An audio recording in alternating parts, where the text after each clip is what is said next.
This bears an important, absolute and imperative necessity of a little walk down memory lane. Actuality, the American people really want to uphold her values, the values that they have come to understand as a core of who we are.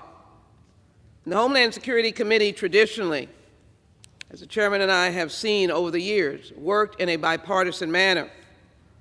Little history that just more than a decade ago, there was a bipartisan comprehensive immigration bill led by the late John McCain.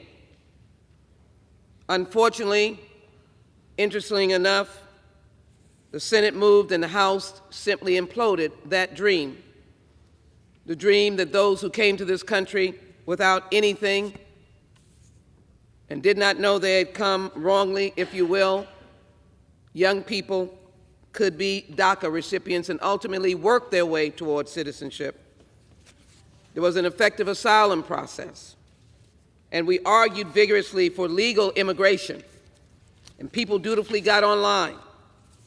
But consistently, as we refused to build on the comprehensive immigration structure, even though Democrats supported heavily enhancing the border, my bill some years ago provided enormously new equipment and technology. And one of our colleagues even explained, by the way, this new border wall that everyone wants to talk about is not a border wall because it's indented onto U.S. soil. So once you get over to the wall, you're already eligible to apply for asylum. And most of the people who come through legal points of entry. So why the cruelty of this bill? I can be for legal immigration and I can be for securing this nation, and I don't have to take a sledgehammer and bloody the very fabric of this nation. It is interesting that we offered 43 Democratic amendments. None were accepted. Is there something wrong with body cameras for our officers at the border? Not accepted. Something wrong with refusing to separate 9-month-old and 5-year-old from their families? Family unification, committing to not separating families, is that something wrong? I work with NGOs. I'm in Texas, I'm in Houston. We're getting some of those migrants right in Houston, and there will be an NGO that will be dealing with individuals who are not statused. But what you want to have happen, as is happening in El Paso because of the overwhelming, that you want no resources, you want people on the street, and I'm so sad and shameful to say the loss of individuals in Brownsville in what seemed to be a murderous rage. So we cannot do this, and I urge Republicans to support detaining and deporting more migrants to take a look at Section 115C in Division A. If enacted, it would prohibit DHS.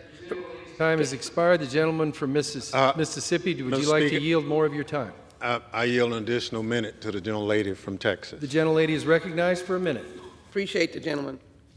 If 115C in Division A, if enacted, it would prohibit DHS from contracting with any non-governmental organization to transport or shelter, quote, inadmissible aliens, unquote. What is that? This language would prevent ICE from being able to contract with private companies that facilitate deportations or provide detention space because they are non-governmental organizations.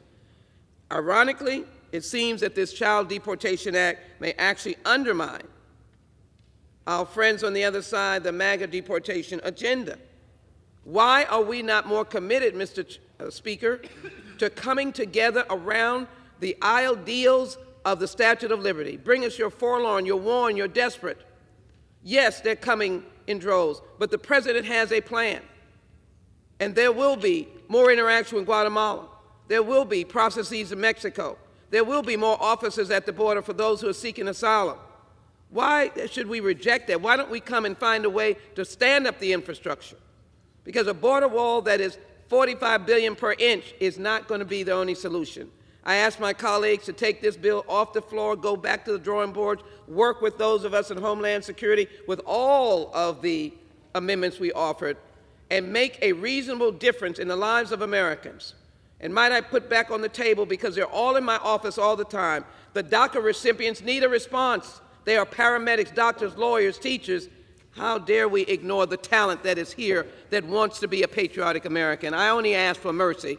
Take the bill back, help our children, make a difference, and honor the Statue of Liberty and protect the national border of this United States of America. We can do it, and it's not being done either by Texas or the United States of America. We want to do it. The people in Houston want to be humanitarians, and they want to be safe. With that, I yield back my time. Gentlelady yields back. Gentleman from Mississippi.